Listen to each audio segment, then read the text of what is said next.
Гомер буе туган җирне сөеп, яратып, туган авылым дип җан атып, янып, көеп, шул җирдә намуслы хезмәт итеп яшәүче кешеләр тормышыбызның күрке. Яңа Терешка авылында гомер итүче Шамил Шөкүр улы Сайфуллин шундый кешеләрнең берсе. Кешенең тормышы хезмәт белән янәшә үтә икән, димәк, аның гомере заяга узмаган. Бүген безнең кадерле әткәебез, яраткан бабакаебыз да 75 яшьлек юбилейлы туган көнен каршылаган мизгелдә юкка гына яшәмәгәнмен җиргә дип әйтә ала. Шушы юллар белән башлана безнең тапшыруга килгән котлау сәламе. Аны безгә хатыныгыз Хашия Зиннәтулловна, кызыгыз Айсылу, киявегез Рамил, оныкларыгыз Рамис, Гөлназ, тормыш иптәш Раил, кызы Гөлшат, киявегез Раил, оныкларыгыз Лилия һәм Илнур, улы Илфат, тормыш иптәше Риана, оныкларыгыз Ранил һәм Ралина котлап, җылы теләкләрен җиткерәләр. 1948 елның 23 февралендә әбиебез Сара, бабабыз Шөкүр Сайфуллиннар гаиләсендә сөеклебез 3нче бала булып дөньяга туа. Гади авыл гаиләсендә кичкенәдән үк хезмәтне яратырга, бер-береңә карата ярдәмчел һәм ягымлы булырга, олыларга хөрмәт, кешеләргә игътибар күрсәтү дигән төшенчәләрне тәрбияләп киләләр. Мәктәпне тәмамлап, ул Новоспасск эшчеләр бистәсендә урта һөнәри техник училищесында шоферлыкка укый. Хезмәт юлын туган авылындагы Рассвет колхозында башлап җибәрә. Кичкенәдән үк техниканы яратканга, әткәй үз эшен җиренә җиткереп, олы омтылыш белән башкара. Яшь егетне озакламый армия сафларына алалар. Хәрби хезмәтен Приморье краеның Хәсән районында хәрби һава гаскәрләрендә үти. Ул авиация инструкторы була. Бала чактан ук эш сөеп үскәнгә, биредә дә үзен гел уңай яктан гына күрсәтә. Һәр вакыт мактау сүзләренә ирешә. Тырыш хезмәте өчен хәрби һава көчләренең отличнигы исеменә лаек була. Армиядан соң әткәй янәдән туган ягына кайта һәм Рассвет колхозында хезмәт итүен дәвам итә. Коллективта намуслы һәм тәвәккәл, җитди, җаваплы булуы белән башкаларга үрнәк була белә. Җәй айларында комбайн штурвалы артына утырып, урып җыю эшләрендә югары хезмәт күрсәткечләренә ирешә. Кыш айларында техниканы ремонтлау эшләре белән мавыга ул. Тормыш дәверендә әткәйгә автобус шоферы булып эшләргә дә туры килә. Бу очракта аның алдында аеруча зур җаваплылык тора. Чөнки кулында кеше гомерләре була бит. Кайсы гына техникага утырса да, юлда игътибарлы, үзе һәр чак чиста пөхтә, ә машинасы һәр вакыт юылган аның. Шуңа да лайыклы ялга чыкканчы бу һөнәреннән әткәй аерылмый. Өйдәге күп санлы мактау кәгазьләре, почет грамоталары аның тынгысыз хезмәте, ялсыз һәм бәйрәмсез тир түгеп эшләвен дәлилли. Әнкәебез Хашия Зиннәтулловна белән кавышып, 50 елдан артык мәхәббәт һәм хөрмәттә гомер итеп, безне, кызлары Айсылу һәм Гөлшат, уллары Илфатны якты дөньяга тудырдылар. Әйтергә кирәк, кадерлеләребез бар көчләрен безне сәламәт, белемле һәм тәрбияле итү өчен куйдылар. Аллага шөкер, без дә аларның тырышлыкларын таптамадык. Бүгенге көндә тормышта үз урыныбызны табып, илгә яраклы кешеләр буларак яшәп киләбез.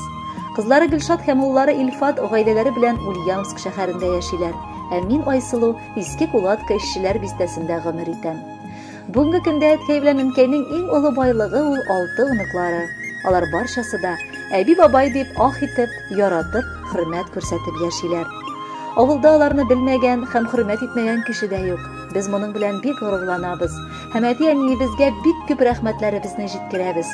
Аларга исәнлек, саулык, тынычлык телибез. Әтиебезгә 75 тула бүген. Кем ышаныр гомер узганга? Бер карасаң, әле 60 кына диеп булыр иде бит аңа. 75 инде. Утыр яныбызга, бераз гына ялын итәле. 100 яшеңә кадәр безнең белән тынычлыкта әткәй җитәле. Күп үтелгән, күп күрелгән инде. Бер матур җыр сыман җырланган. Синең гомерләрне яшәр өчен Аллаһыдан тик син сайланган. Балаларың, оныкларың үскән, яратышып бабай дияләр. Җәйләр сайын синең яннарыңа сөенүче балар киләләр. Уфтанма әле, гомер азагына җиттек икән диеп кайгырма. Юкка барга күңел төшереп син ашыктырып, зинһар картайма. Кадерле Шамил Шөкүрович, олы юбилеегыз котлы булсын. Бәхетләргә төренеп, матур гомер кичерегез.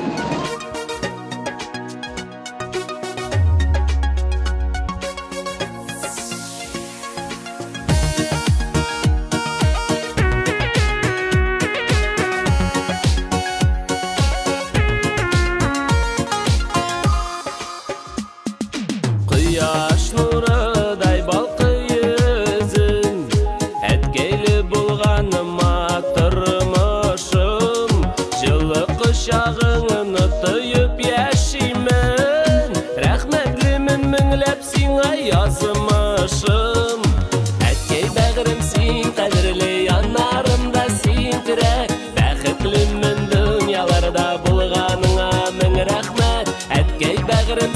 qadrli yanlarımda sen tirek Бәхетлімін дүнияларда болғаныңа мың рахмет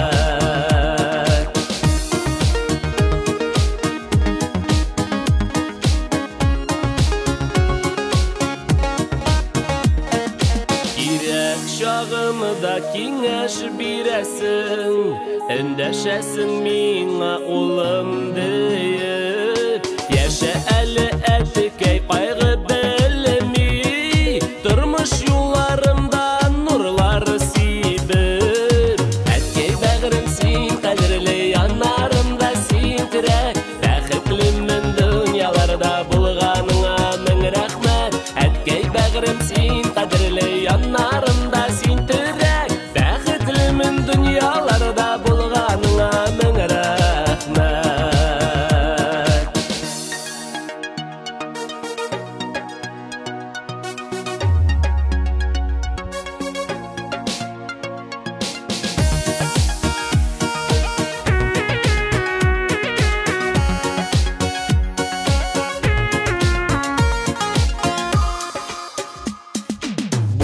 Тұрмышның ең güzelін Сиңа келе барын бересін Қәрі